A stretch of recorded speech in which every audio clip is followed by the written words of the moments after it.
महिलारि नोंथांमोनखौ महिलारि wide angle YouTube चैनलाव बरायबाय।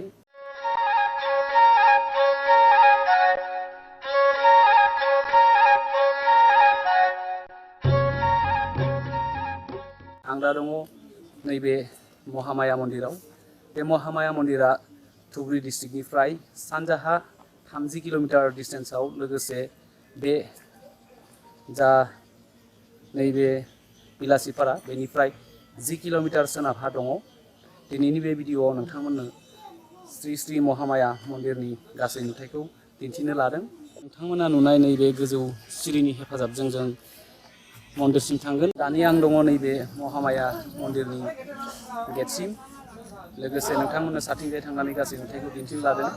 बेयो हिन्दु धोरोमारि मन्दिर, बेयो जोबोर पुराना मन्दिरनि गेजेराव। लोगोसे जों गुवाहाटीयाव थानाय जा कामाख्या मन्दिर, बेजों नैथि रुजुजायो बे मन्दिरा। बेनिखायनो नोंथांमोना नायलांबाय था।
दानिया जोङो सिरिनि हेफाजाबजों हाजोआव थानाय मन्दिरसिम थांगासिनो दङ। बेवहाय हाजोनि सायावबो गंसे मन्दिर दंबावो। बेनि गासै नुथायखौ नोंथांमोना दिन्थिगोन। लोगोसे नैबे सिरिनि हेफाजाबजों हाजो सासिम थांगासिनो दङ।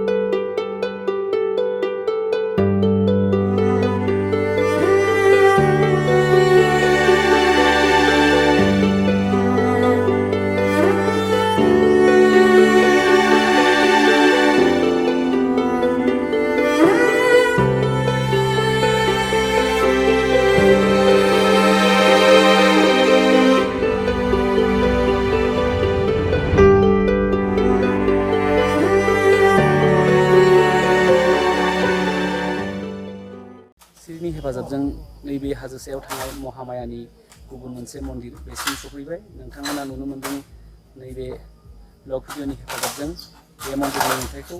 दा जोङो दङ हाजो सायाव।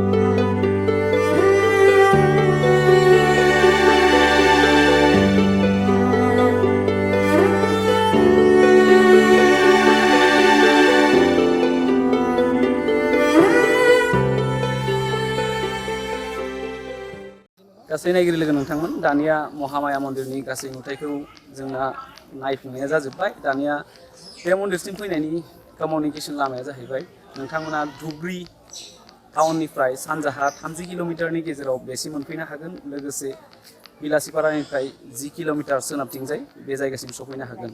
थ' मन्दिरा जोबोद नायनो गोमोथाव मानो होनब्ला बेयो जोबोद पुराना आरो खायसे बेबायदि गोदोनि जा बोलि होनाय नियम 400 बोसोर सिगाङाव जा बोलि होनाय नेमखान्थि दङ बेखौबो नुनो मोन्दों। लोगोसे बेवहाय स्पेसियेलि दुर्गा फुजा समाव जोंनि जा मैसु बोलि होनाय बेनि नुथायखौ नुनो मोनो होननानै गोबाङानो जोंनो बेसिम फोरमायदों।